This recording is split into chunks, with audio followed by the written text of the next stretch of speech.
What's happening, everyone? Just before the video starts, basically we are going to be doing a bit of a different one today.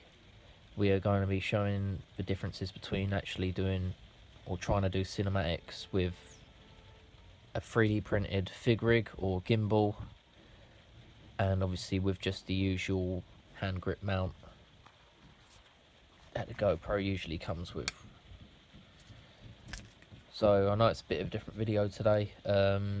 Hopefully we should be able to do some stuff soon. I'm just literally waiting on parts and the weather is letting us down a bit. But yeah, as you can see, it was 3D printed by my mate Luke and mounts in quite nicely.